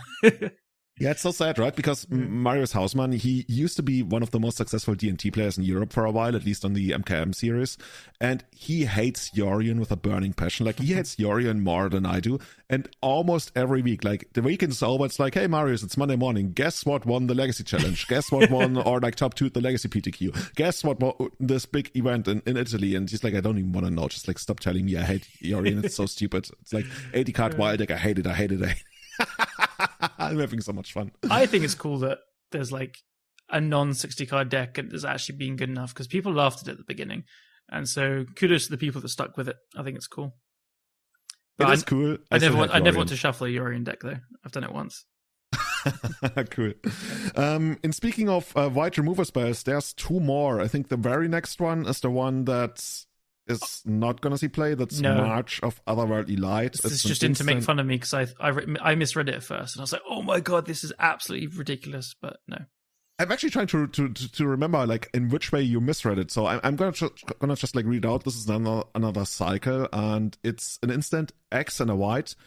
Exile target artifact, creature, or enchantment with mana value X or less. And if you want to make this cheaper, you can discard a white spell from your hand. It's going to cost 2 less for each white spell you discarded this way. So I think the way people misread this is that if you want to hit a Delver, it's going to be 1 mana, but it's actually going to be 2. I was conditioned by Prismatic Ending, nothing more. Like, I just thought it was like Prismatic Ending, but an instant. Prismatic Ending is just like such an influential spell. Like Prismatic Ending really upped the standard. Like, we see these effects, right? These are March of Otherworldly Light effects. Like, we were so used to this kind of stuff. Like, if you want the flexibility of X, so you might be able to remove more, it's gonna be less efficient if you want to remove a 1-drop. We're so conditioned into believing that. But then Prismatic Ending comes along. It's like, guys, by the way, you can remove anything and you don't have to pay extra mana. You literally just have to pay the mana cost of the thing. Of course, like with Prismatic Ending, you're capped at like a 4 or 5, or depending on how much money you have. But now this slot, because like just the nature of Legacy, where permanents usually like end at like 3 or 4 mana, because of that nature of Legacy, we don't do anything other ever again. And that's why people sometimes even bring up Prismatic Ending for a ban, which is probably like a whole other discussion. And I don't think it's like right up there, but I can very much relate to why people want to see it gone, because it's the Whitener Kettle. Like, remember when Whitener Kettle was banned in Modern because it was too oppressive to any other kind of aggressive strategy? I'm not even sure. Like, I guess it has been unbanned for a long time now. Nobody's touching it. Yeah. Yeah. We can ban Delver as well then. Yeah. Yeah. Okay. So moving on. Here's the white removal spell that's actually interesting. It has amazing artwork. Removal spell, you say? Yeah. It's rare. Is it actually the first removal spell that's also a combo enabler? Like, this is basically a fixed version of pacifism, or like a better version of pacifism. I killed people with Lightning Bolt in Underworld Breach. Okay. Does that count? Very much so. So the card that we're talking about is Swift Reconfiguration, a colorless for a white for an enchantment aura. It has flash. Enchanted creature is a vehicle. Enchanted permanent is a vehicle artifact with crew 5, and it loses all other card types. So this is, how do we kind of call it? Like swords to, I think I called it like swords to Optimus Prime, because you get to turn all of your opponents into cars, and the cars can then transfer back into creatures if they want. I really want to see like this being played on a Emrakul, and then a Grizzlebrand gets into crew the Emrakul. The Grizzlebrand and has like yeah. It's just like the whole mechanic of vehicles and cars. It's just like so flavorful to me. It's like, okay, Mr. Emrakul, I'm gonna start trying. This is actually like you know all these 80s and 90s TV series with like all those robots that people get into, like Gundams and I don't know, Power Rangers and everything. The flavor is spot on. I just love the idea of a creature driving another creature. By the way, shoutouts. Cars can't drive themselves anymore in Legacy or in Magic altogether. There was a rules change. Dun, dun, dun. Yeah. Really? I didn't know that. Yeah, Wizards actually put that one out there. They are saying that I keep calling it cars just because it's such a vehicles that have been turned into creatures can't drive themselves anymore. Because previously there was this rare thing where if you crewed a vehicle, it still retained the crew ability. So it could be crewed again, even though it already was crewed. And since the crewed vehicle is a creature now, it could technically drive itself. It could technically crew itself, which is like really only relevant if you have like, I don't know, something that triggers upon a thing being crewed, which I guess wasn't really a thing. But yeah, Wizards fixed that. I can't even call it a loophole, but yeah, cars can't drive themselves anymore. Yeah, I guess it makes sense. It was never a problem. I mean, yeah, it definitely makes sense. Like everything about vehicles doesn't make sense. yeah, fine. Okay, yeah. I just like that. Like we still have like these safety precautions in place. So even if a vehicle crashes and dies, all the creatures driving it survive. Yes, good. Cool. So how do we go from this weird removal spell into actually making it a full-blown combo deck? Well, the trick is the thing is no longer a creature, but it retains the abilities. Enter Devoted Druid. So anyone that plays a modern will be familiar with the Devoted Druid combo with Vizier of Remedies. So it's a 2 mana 0/2 for 1 and a green, and it taps out a green mana, and you can put a -1/-1 counter on it to untap it. The trick with this is so it keeps that ability, so it can still tap for mana, and you can put a -1/-1 counter on it to untap it, but it's no longer a creature unless it's crewed. So essentially, you can tap it, make a mana, and untap it infinite times. It's also like you can't interact with it because it just makes it in response to a million removal spells. It's fine. So if you put Swift Recognition on Devoted Druid, you'll get infinite green mana. It also bypasses, like, it's essentially got haste because I think that's how it works. So it's not a creature, so it's not affected by some of these things. You're right. Yeah. Oh my god, yeah. So it's actually pretty basically good. like just like think of it like as an artifact, right? As a mana stone. Yeah, and you can untap it. This is almost like power artifact on Monolith. Yeah. So it's a 3 mana combo with 2 cards. It's essentially a 3-card combo because you do need a payoff for the mana. So the way the modern decks work, they either like have a Walking Ballista, or they usually play Duskwatch Recruiter, so which is a 2 mana for 2/2, 1 and a green, and you can pay 2 and a green to reveal the top 3 cards of your library and reveal a creature card, and you put it into your hand, and then you basically do this infinite times, so you draw all the creatures in your deck, and then you'll have a Walking Ballista in there somewhere. So that's a cool approach, and the cool thing is Summoner's Pact can get both Devoted Druid and Duskwatch Recruiter, so it's a pretty nice thing to piece the combo together. To find the Swift Recognition, a little bit harder. So we actually have a list from Jax, who you shouted out earlier. Do you want to read out his preliminary deck list? Actually, let's actually touch on that. So the thing that Jax has put together is it's base. Is it base Bond? Yeah, this is so Jax. It's just like try and kill you as fast as possible. Yeah. So this is a Bond mana base, and it plays 4 Lotus Field, and it plays 4 Lotus Petal, 4 Summoner's Pact, 2 copies of Enlightened Tutor, 4 Swift Reconfiguration, of course, 4 more for Spirit Guide for Acceleration, 4 of the Devoted Druid. Then you play your 12 cantrips, and for protection you play 4 Silence and 3 Orm's Chant. So this is almost as straightforward as it gets, right? Mm-hmm. And then you have the 1 Duskwatch Recruiter.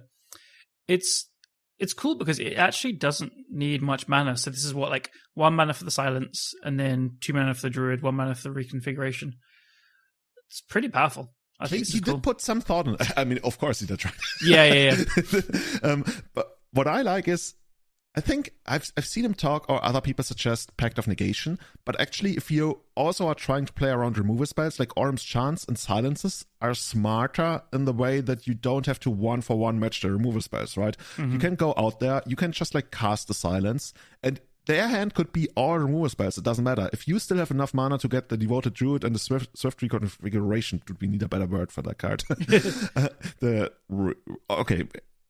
So you put yourself in a position where you really just can like very proactively spam out these silence effects, and your opponent is going to be put into a weird spot. The one card that, like, when I see this list, the very first card that comes to my mind is Once Upon a Time, just because you can find Devoted Druid. And if you're like in a combo turn and you don't have a way to kill, then maybe your Once Upon a Time is gonna find something. But the thing is, like, you really only find Ballista or Duskwatch Recruiter, so maybe. I think that's fine. You have 4 Summoners Pact, 4 Druids themselves, and 12 cantrips.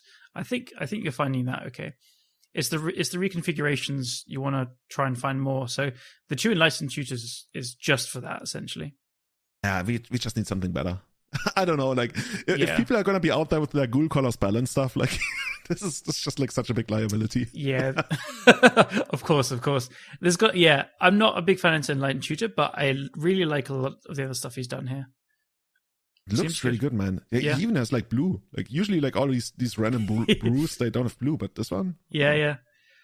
I wonder if you can like cut a few more things and just play Force of Will as well, just to keep yourself alive in the game until you combo. Like this is he approaches combo similar to me, where I'll like try and find the best way to combo fast as possible, work out how the combo wants to work and stuff, and then you're getting your combo through against the fair things, but then you just don't really have the interaction for the other unfair stuff. Actually, this is interesting in the way that it still gets stopped by Pithing Needle, right? Because the put up -1/-1 count as an activated ability, it's not involved with the mana production. Yeah. So Pithing Needle will stop it, but otherwise, like, it doesn't use the... You could also Pithing Needle Walking Blister, I guess. But, it's not affected by Graveyard Hate. It's... I don't know. I wonder if there's another creature that kills, because it would be stopped by Oof or Null Rod. Yeah, the thing is, like, if you could find more creatures that actually kill while still doing something else, then you could actually start considering Once Upon a Time. Yeah. Because right now it's just like the payoff is not there. Like Once Upon a Time for an Elfish Spirit Guide is the only other thing you can really find pre-combo, except for like the combo piece itself. So there is something. It's probably strictly worse than some tier 1 strategies in Legacy right now, but it's one of the more sane combo decks that Chex has produced. Yeah. No, I do see potential here. I was a bit unsure when I saw the combo first. I was like, you're not sure, but I like his approach with the silences and stuff. The deck needs a better name, by the way. There's probably going to be some Taylor Swift name. Oh yeah, totally, isn't there? Yeah. Like right now it's Turbo Swift Drew. It's like, yeah, no. But I'll let Twitter get to work. Yeah, just like don't make it another one of those team whatever names. I'm just like so sick of them. Oh, or we can make it like a Druid Pile. Actually, you know what? This should be one of those serial combo names. Yes, yeah, we'll find a good cereal. Yeah. There's probably gonna be some weird like some Let's weird get an Italian cereal. cereal. Nobody, yeah, exactly. Nobody has ever heard of. I'm not even sure if they eat cereals in Italy. No, probably just fruit because they're smart. Actually, I gotta ask my Italian colleague. Actually, we're gonna ask Chex what his favorite Italian breakfast is. So if you are Italian and you're on Twitter, hit us up on @EternalMTG and let us know what your favorite Italian breakfast consists of. And then tags Jax, tell him he sucks, and say, this is your deck name now. He might actually be down for it. Yeah. Okay, so there's another card, and that card is actually fucking scaring to me, and the artwork is only part of that. It's so weird. And this card is so good. Oh it's my god. Kappa Cannoneer. No Kappa. By the way, Kappas apparently are like river ghosts or something. I think I read about that in like Japan. Don't put me down on exactly river ghosts, but apparently that's what like a Kappa is. That's cool. It's an artifact creature, turtle warrior. Almost there. Almost there. Like, one day we're gonna print a teenage creature type, which is probably gonna be like super awkward, and then we'll have all the changelings being teenage mutant ninja turtles. Before we get into the card, shall I ruin something for you? There is a turtle ninja, but it's not a ninja turtle, it's a turtle ninja. Oh, Wizards, you had one chop, right? yeah. It's just the wrong way around. Anyway, so yeah, going into the Kappa Cannoneer. Artifact creature, turtle warrior, 5 colorless in a blue, 4/4. It has improvise, which I guess once again it's not exactly affinity for artifacts. You can tap your artifacts to reduce the cost.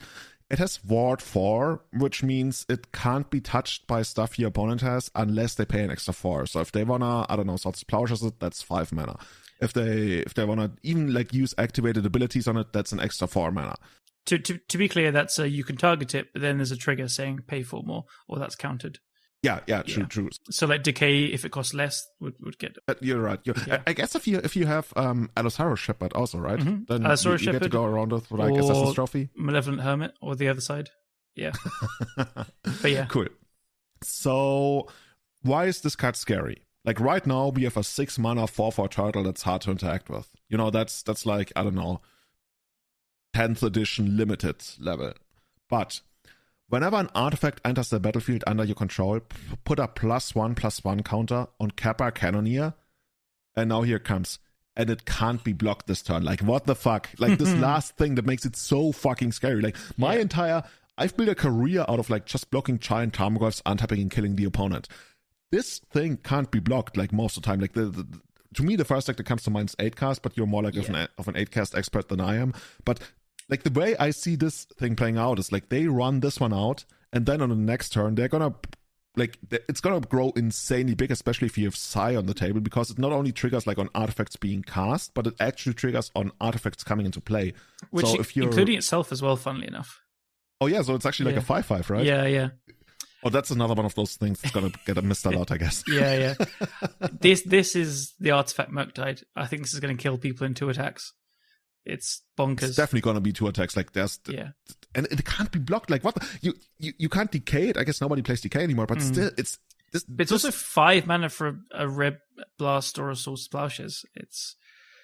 This is super, super, super pushed. Like, and then because it's 6 mana, like, you're not getting meltdowns with it. Like, it costs 6 mana, but the artifact decks are playing Soul Lands, and then you have these random baubles, so it's going to cost 2 or 3 mana for this 10/10 that can't be blocked and has Ward 4. I feel like it's almost worth just playing like 4 caverns in these kind of decks to make sure it resolves, because then once it resolves, it's so hard to interact with. This card is really, really stupidly pushed. Yeah, I pre-ordered 4 today because I'm just like, I like artifacts, so I'll definitely be playing this one. Like, we got a Murktide too.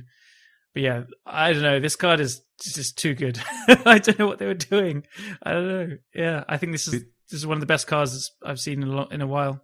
Well, you think this is going to get banned? Like, this is one of those cards that never gets banned, right? Just because it's too quirky, but... Yeah, I don't... Yeah, it sounds really stupid to say that. I don't know. I don't think so. It's a Turtle Warrior. But... You know, maybe this is going to be like one of those things that we're going to have like as a sound clip in episode 200. Yeah. like, either way, maybe because it's not going to do anything or it's going to completely revolutionize Legacy. Yeah. But this, like, I'm scared when I'm playing a deck that cannot counter this, because I'm sure as hell not going to remove this. Yeah. And then it's going to kill me in 2 swings. So I better have a game plan to like kill the opponent before that happens. Yeah, I think you can, like, you're gonna see Delver players like try and interact with the lower cost artifacts faster. Like, they're gonna try and make it so that you don't get this out on turn 2 or something. I don't know. How do you even do that? Yeah, you I don't know. Try and counter some of the artifacts that are in play. Is there something like whenever an artifact gets cast, countered? That's probably like a 6 mana. You could counter it with like Steel Sabotage. There we go. We truly are becoming vintage now. Yeah, the vintage from 10 years ago. Yeah. So we'll see. Yeah, I see this coming down as like attacking for 10 on turn 3 unblockable. Yeah, the thing is, like, I can't even hate it just because the artwork is so cute. It is. And like for me, it's an artifact-based card, so I love it. I'm going to play the absolute crap out of it. Are we going to see this in paint up? Probably not. Yeah. From the other side, no. I think this is just like a really good 8-cast card. Man, 8-cast is so good. Yeah. So yeah, I'm rather speechless. Just like seeing this card, like the can't be blocked thing. That's just like pushing. Like, can't be blocked and can't really be removed. The can't be blocked is like the how Murktide grows when things leave your graveyard. It's just like, why did you do that? Yeah. I'm just like trying to come to terms with that. I will probably be like Kappa Cannoneer. Yeah, this is Kappa Cannoneer's format now. Yeah, super flavorful card, definitely. Yeah. And speaking of flavor, there's 2 more cards. I have literally no idea what they do, but you added it to our show notes. So why don't you give us like an intro? So they're pretty fast. I think they're cool tools for Imperial Painter, which I want to put in. So I'll be fast with them here. Twin Shot Sniper is a 4-mana 2/3 artifact creature, Goblin Archer. It has reach. When it enters the battlefield, it does 2 damage to any target. And it has channel for 1 a red. Discard Twin Shot Sniper, it deals 2 damage to any target. So I'll definitely be playing one of these in Imperial Painter because you can recruiter for it. You can like engineer it into the graveyard because it's an artifact. And it's really cool with the welders because you can pay 2 to channel it, discard it, and then weld it in. So you deal 2 when you channel it, and then 2 when it comes into play. 4 mana is a bit much to like cast it, but you totally can in the deck as well. And I think it's just like a cool little tech piece to have. It cleanly kills Collector Roof, which is a really big deal.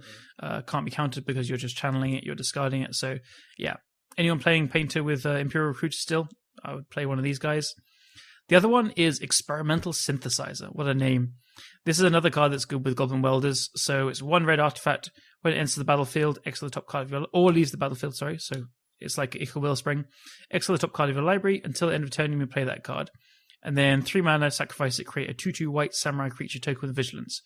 Yeah, this is just like another play on Ichor Wellspring. I think it's definitely not quite as good because you can, until the end of the turn, you can play that card. So you can weld it in and out and stuff. That's pretty cool.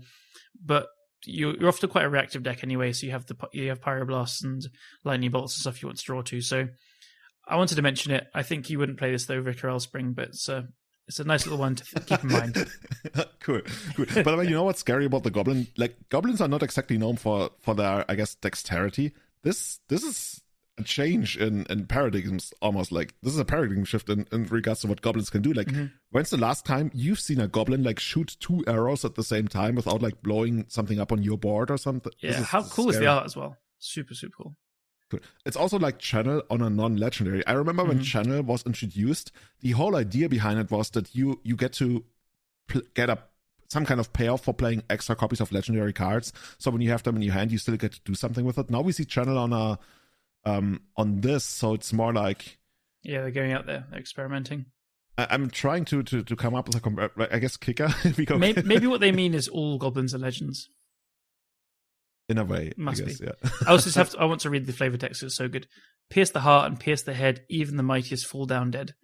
We're going to shoot some nice targets. Very cool. I love this card. You literally got to say this when you shoot down timer. Yes. God, yes. To any target, even you can even like hit players. Okay. Yeah. Like, I can see this like being welded out a few times, and you just like deal 6 to 8 damage to them and attack them with a construct and stuff. It's how you win a lot of games. I just can't believe that this is a goblin. This is too good for a goblin. True. Yeah. Cool. So I guess with that, we are going to move on to a couple of questions that you submitted on the official Everyday Eternal Discard. And not that there's like an unofficial one. Maybe there is, right? Maybe there's like an underground one where people pretend to be you and me. Julian, you're not meant to know about that. It's just me and the rest of them. And I'm not part of it. I'm so sorry. Oh, man. Anyway. So the first question coming to us is from Pete Dan. Will Stoneforge Mystic see use as more of a value toolbox in Legacy? And if so, in which deck? I'm somewhat confused because like I guess he means now, right? Because in the past, Stoneforge Mystic always was more than just like a value toolbox. I think it was like an aggressive threat. I think he means with the cat thing, the equipment. Yeah, so basically now that it might actually be coming back. Lion Sash, that's it. I've seen like Jeskai decks that started popping up again, and I don't completely hate them because usually like when you play Jeskai, you're decent against anything that plays Murktide, but yeah, decent is always the weird thing in Legacy. Like decent is usually not good enough, and I also don't think that Jeskai is going to be good enough just because it's like it occupies this weird spot between Blue Red Diver and like full blown four color control. But in a deck like that, like if you're okay not playing the best deck in the format, I think like a Jeskai Stoneblade deck could be more of a thing now, but that's mostly just because of Caldra Complete. Yeah, I think the new ones are going to be Caldra Complete and Lion Sash, and yeah, go from there. I think Stoneforge gets a boost, but I don't think it'll be that much better to be played much more, but a bit more. Yeah. The problem with Stoneforge just is like when people played it previously, it was like this aggressive threat that also like gained you life, or it was like the super high flexible card in Chitte, but it's sluggish. It has always been sluggish, and with the way Legacy works these days, you can't really afford to be sluggish. Not even like with regards to attacking or tempo in that regard, but with your game and board development and your card advantage engines and everything. And that's why Stoneforge Mystic is always still on the verge of being playable, and that's why Caldra Complete was just like such a big thing, because the haste really makes the card work. I agree, yeah. Cool. So we have another question coming to us from StarFox444. I like the popular Twitter question. What's the most underplayed card in Legacy? Did you have something that came to your mind? Because I had a hard time thinking about anything, but I got one card. Now you're totally gonna steal it, right? Okay, no, I don't think I will. I had one card at the top, which is really not very exciting. I think Preordain's quite underplayed. Okay, in which kind of deck? I don't know, combo. I think combo decks should probably play all of them. This is how I take Preordain is underplayed in combo decks. It is, like, not all of them play 4. But maybe Delver as well. Delver should play 1 or 2. I don't know. I am on the cantrip, so like the better cards get, the more cards are pushed, and like the more new cards are stronger, the better cantrips get. So I don't know. There's got to be some more interesting ones. Okay, other one is Mox Opal. I think Mox Opal is so powerful. We have 8 baubles. We have some really strong support cards around it. We are starting to see 8 cast is the first like artifact based deck that's really, really consistently putting up results, and it has a big target on its head, and it's still doing pretty well. So I think Mox Opal is like very much legacy power level to be very good in some shells. It does require a lot of deck building around it, but man, just having like taps for any color and stays there every turn, not like Lotus Petal is good enough already. Yeah, if you can make Mox Opal work, that's one of my votes. Yeah, I guess in a way that's like more of a vote for a deck that's underplayed, right? As opposed to... Yeah. Even though I get the idea, right? It's just because we have so many... I just keep going back to how it feels like we're really like mutating into what Vintage used to be 10 years ago. Maybe. Like, yeah. Yeah, my card was Stifle. Just because I feel like I want to punish all of those greedy 4-color decks even more. The problem with Stifle, though, is that you can really only make Stifle work if your clock also matches it. Like, people usually say, Stifle goes together with Wasteland and Daze. That's true. But you also gotta fit, like, the holy trinity of making Stifle work is, well, Stifle, mana denial, extra mana denial, and a reasonably quick clock. Because otherwise, the tempo that you generate by stifling something is not gonna pay off in time before they recover and get rid of your stuff and establish some virtual card advantage or what have you. But I could see it being a thing. Like, Stifle is pretty good against all these well, I guess even Elfish Reclaimer decks as a whole, not only green-white depth. Like, if you activate Elfish Reclaimer and Elves and your activation gets stifled, you are so far behind. Like, literally, if you play turn 1 and then turn 2 you go for it and they stifle the activation, holy shit, are you in a bad spot. That is pretty brutal. Yeah, I think it's a good point. I like it. There is just more abilities being activated in Legacy than in the past, right? So I'm just like rattling off things. Obviously good against Astar's Oracle from Doomsday. I can see it coming up against 8-cast. Like, there's loads of activations going on all over the place. You can even just training it for a card with a bauble, whatever, is kind of cool. As you said, Reclaimer, massive thing. I could see it like an Allosaurus Shepherd for tempo, like the 6-mana activation stuff. Yeah, I like it. And if it's not on people's radar, it's also now a counter to the channel cards as well, with them upcoming. Yeah. Like there's so many random things. Like trying to hit animate. Like, you can stifle animate that. You can technically stifle a Grizzlebrand activation, which sometimes is just like good enough.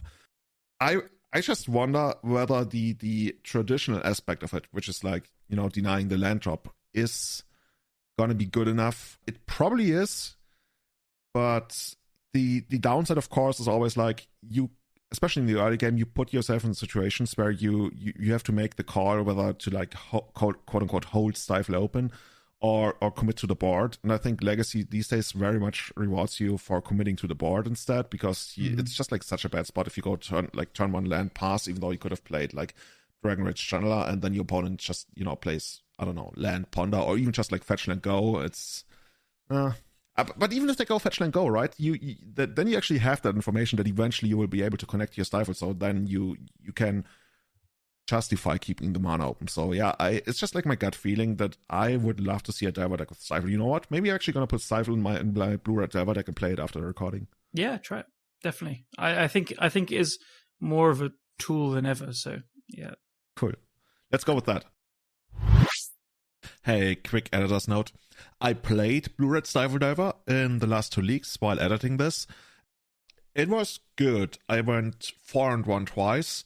It kind of pretty much performed as expected. I stifled a ton of fetch lands. I stifled a ton of Stoneforge Mystics, some Or the sagas. I even get to steal a win against Storm using Stifle on the Storm trigger of Channels of Agony. Against Stoneforge specifically, it was kind of cool when I was positions where I was pretty sure they would Caldra complete. I actually let the ability resolve and then stifle the living weapon trigger, because that would mean they would need to spend 7 mana on re-equipping it. So they ended up spending 2 more mana than usual, like when you just hit the triggered ability of Stoneforge. So overall, I'm gonna continue playing Stifle in the list, but I'm not in a position where I'm like 100% sure this is the way to go. But it certainly felt good having a Stifle open, even against a lot of random combo decks, right? Just getting to hit the Animate Dead trigger or something. I'm pretty happy about the inclusion right now. So let's see how this goes. Next question coming to us from brand new Legacy Trophy leader Neville Shoot. At least last time I checked, the leagues were just reset and he was the very first one to get the 5-0. Sick. Stop the count. That's how it works, right? Yeah. Now that both Doomsday and Delver are playing for Murktide Regent, is this card clearly the next in line for the Banhammer? And we literally have 7 reactions to it on the Discord, and all of them reacted with a hammer. I added an 8th after you screenshotted it, I think. Oh, amazing. I'm going to go with a quick easy yes. I think it's going to get banned. Yeah, same for me, right?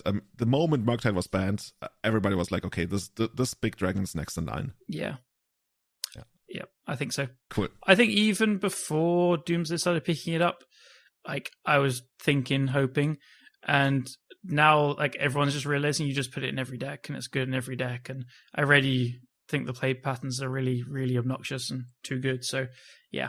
I'd be happy to see it go. Yeah.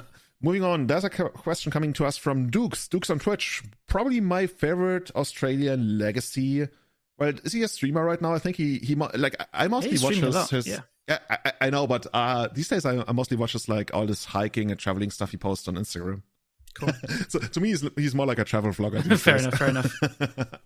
So he's asking about whether Gadok Teak is actually outdated or whether it still has a place in 2022 Legacy, especially with regards to Maverick.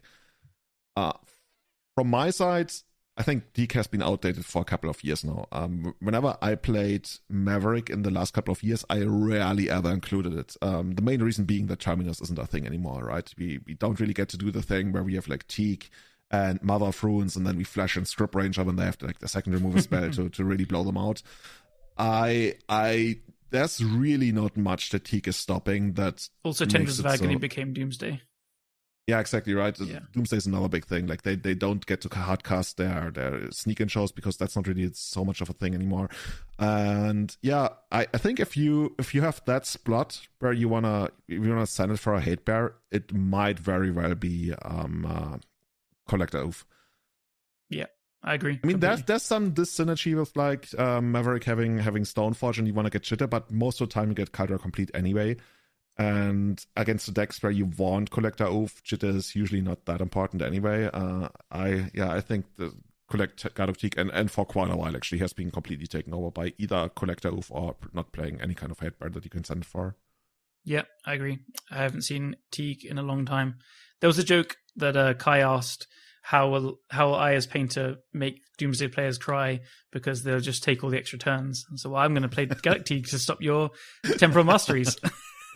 Oh man, can you imagine like if Teak actually stopped big creatures? Dude, that would be so sick. Imagine if Teak actually stopped creatures as well with like a very high mana cost. Then we could literally stop Murktide Regent with it, and nobody would even like be annoyed by that. God, there's nothing Delver could do to stop a 2/2, is there? God, yeah. It'll stop all the problems. Yeah, but then you actually get into that kind of like, I don't know, Mother of Runes thingy, and yeah. They would just play like Nature's Ruin. They would do something like that. Yeah, that's the thing about Maverick, right? I've been Nature's Ruined and perished and everything. Like my second tournament report I ever wrote at a GP, I get completely good. Let's not get into that. God, I love Perish. What a great card. There are a few cards that have me caused as much pain as Perish. Yeah, Perish is to you as Meltdown is to me. Yeah. Final question coming from Matty Man from, I believe, Finland. Correct me if I'm wrong. We're not gonna dox you. It's like he lives in this house on that street with these people. The Melty Street. Is that how it works in Finland? Everything is named after the people who live there. Cool. should we dust off pithing needles now that we might see new uncounterable quote-unquote spells in the new set? Besieger who endures, mainly being the target, I suppose. Food Chain, Allure, and Painter, etc. might hurt enough that with that card on the loose or not. Yeah, I don't think so. Like, Painter plays a needle that you can get with a Saga, so if you have that, you could bring it in. The thing to ask yourself here is, like, when people, like, just imagine that Besieger is actually a naturalize. How many times are these decks, like, using an actual counterspell on it? Like, I could see them, the Food Chain Allure, and sometimes using a Force of Will on it, but, like, not really. Painter, you could Pyroblast with the Painter in play, but you usually fight through removal just by accepting it and you welder them back in and stuff. Yeah, I don't see it really. Like, if you have a needle and you've seen like 3 or 4 Besiegers in game 2 or game 1, then fine. If it's good against you as well, you could do that. But I don't think we're going to see the card enough to be an issue. I definitely agree. It's one of those things where you have to ask yourself, just because something can be stopped, should it even be stopped in the first place? Like you mentioned, right, with Painter, you just let it happen, you grind through it. Mm-hmm. And when it comes to Allure, I think it's really not something that is worth accounting for. Like, it's going to be annoying, but some of the times, depending on how you build your Allure, like, you might even just like get enough value out of it in response anyway. Yeah, absolutely agree. And then, like, is that the only thing you're stopping? Look, if they're playing a deck with the Pithing Needle is like good against multiple things, like if you really want to, if you're playing as lands, you might want to needle Thespian Stage or Wasteland in some spots and stuff, then cool.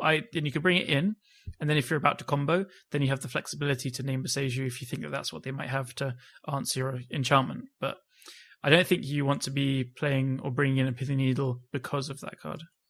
Yeah. Definitely agree. Cool. I think, well, 1 hour and 40. Yeah, classic. Remember when our goal was to have like 1 hour, like sexy, crisp 1 hour episodes? Oh, yeah. You got some editing to do, buddy. Yeah, but that's okay. A friend of mine has recently been catching up with the podcast, and he was like, you know what? I didn't start catching up with you guys because your episodes were almost like 2 hours all the time. Like, wait, what? Oh, no, actually, I mean, you've got some editing to do to get down to an hour then.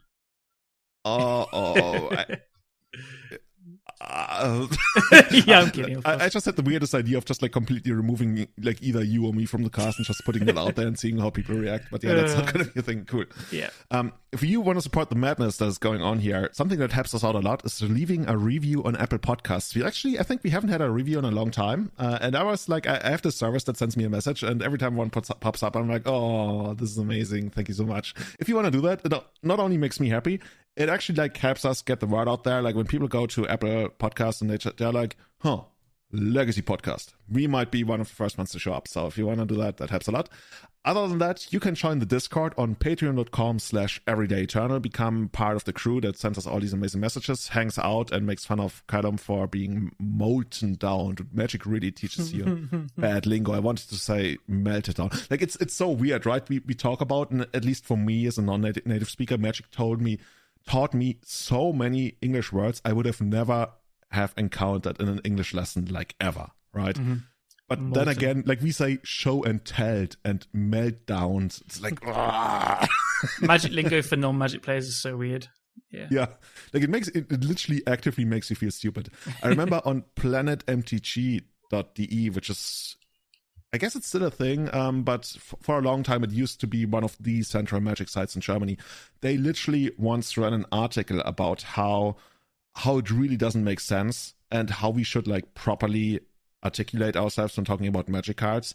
But then again, a big downside is if you have these automated card grabbers in an article, you literally have to say show and tell, and then like, I don't know, apostrophe edit, show and tell. Otherwise, the automated card grabber is not going to grab the right card in the article, so you can mouse over and get the image right. So it's literally technologically baked into our heads that we have to be that way. Nice. Cool. And if you want to get hold of us on social media, post all your favorite memes, you can find us on @EternalMTG. You can find me at It's Julian23, and Callum, you are on at Callum Smith MTG. Awesome. Shoutouts to all the patrons that allow us to make this happen, especially our Eternal Witness tier supporters, Tommy Hinks, Testacular, Sebastian Hollager, Guillaume, Jake, and Severin Schwarzhuber. and our Grizzlebrand tier supporters who hopefully don't get stifled when they're trying to draw 7 cards. Victor Benatz, Bachu Butt, Scott Monroe, Jeremy Gates, Henrik Kokutz, Tom Happ, Joel Granahead, and Paragon Games in St. Louis. Thank you so much, everyone. Let us know what your favorite Italian breakfast, cereal, food, what have you is, and see you again next time. Bye-bye. Goodbye, everyone.